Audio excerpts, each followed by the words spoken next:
sure the medicine we used was of the best quality available. Because we live within the city limits of Ukiah, we are not allowed to grow our own medicine outdoors, per an ordinance that was enacted after we bought our home in 2004.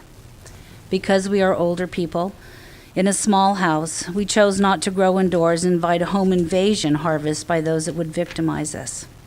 This leaves us with one avenue of legal access to medical-grade cannabis, a dispensary. For several years, there has not been a dispensary in our immediate area, and therefore the reestablishment of that service in Ukiah is much appreciated. I'm speaking to the Board of Supervisors today in order to put a real human face on medical marijuana.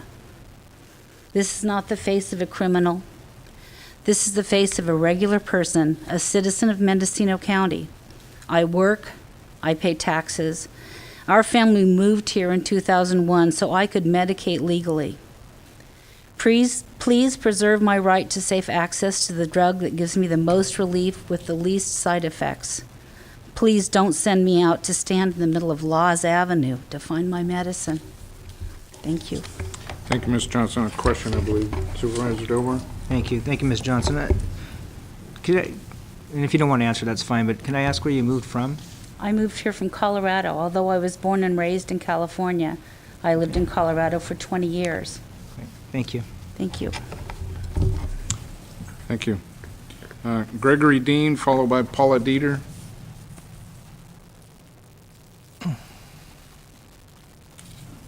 Hi, I'm Gregory Dean. I'm just speaking on behalf of myself and my wife, Irene. We're both medical marijuana patients. The medical marijuana dispensaries, they're pretty much vital, especially for my wife. She has multiple sclerosis. She has constant tremors, constant pain. Marijuana works. And, if you don't have a green thumb and, and you're not a great farmer, where do you go? The street corners or to the, to the dispensaries? And that's pretty much all that I've got to say. They're just vital to us. That's all. Thank you. Thank you, Mr. Dean. Paula Dieter, followed by, I'll have to read this one here in a second. I can't make it out. Paula Dieter. I like most of the language, although there are several errors and things that I would point out as far as even from a zoning issue. There's no other business that I am aware of that if it exists prior to the enactment of a zoning ordinance, that someone would then have to go and apply for a conditional use permit. I'm on the coast, therefore it could be appealed to the Coastal Commission as well.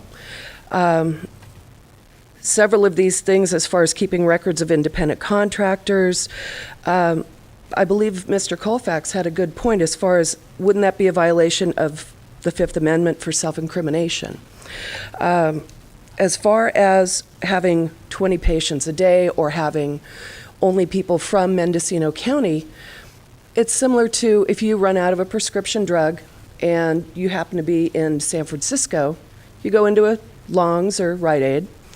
Now, wouldn't it be a shame to be told, sorry, you'll have to go back to Mendocino County to get your prescription filled? So overall, it's a good attempt. It's a good first draft, but I urge you to take a look at it and perhaps even meet with a Citizens Advisory Board. Thank you. Thank you. Supervisor Smith. Question, Ms. Dieter, on your comments that Supervisor Colfax made. Most of your comments were regarding the specifics of the ordinance and could the wording be improved. But the comments that Supervisor Colfax made, to me, were sort of germane to the whole topic of, is it appropriate to even have a marijuana dispensary ordinance? And it sort of begs that question. So what would your response be to that? I mean, do you see that, how do you overcome that hurdle, if you will, then on that aspect of it?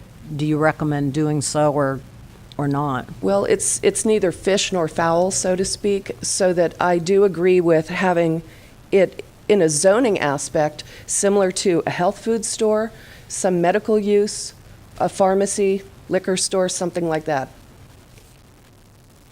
But how does that still overcome the issues that Supervisor Colfax is raising about, Self-incrimination? correct? Because if we are already advertising, and such as Donna Frank had mentioned, there's several different organizations such as Normal, Americans for Safe Access. The people that are already doing business are in providing medical marijuana access. We're already listed with these different organizations. So if I'm incriminating myself, I think it's a little late. People already know what I do. Okay, good, thank you. Thank you. I have one last speaker card. If you wish to speak, please present a card.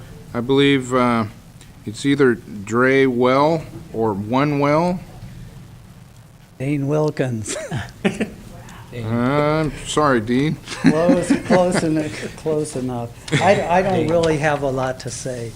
I do think that the dispensary ordinances are in the premature stages. And I would hope that what you might consider doing is considering not having an ordinance at all. That's all I have to say. Thank you, Mr. Wilkins. And last speaker card, Beth Boss, please.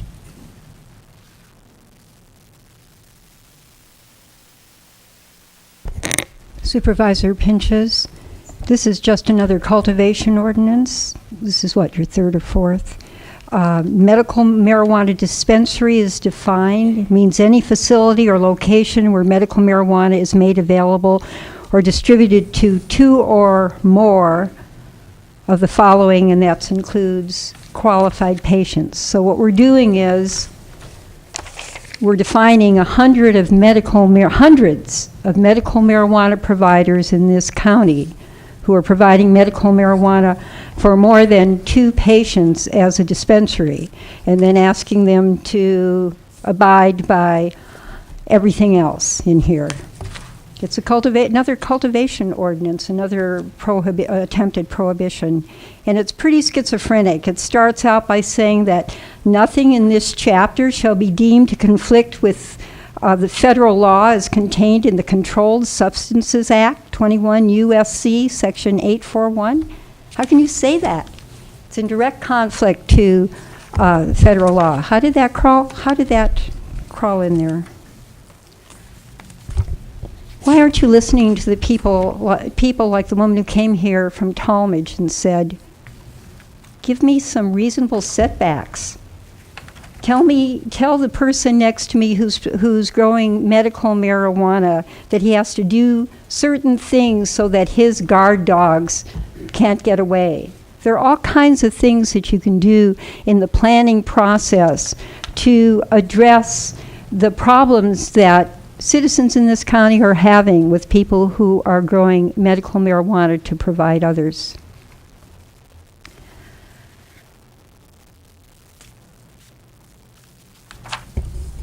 Meredith Lintoff twice questioned the necessity of dispensary ordinance. Surely you have to take her sensibilities into account.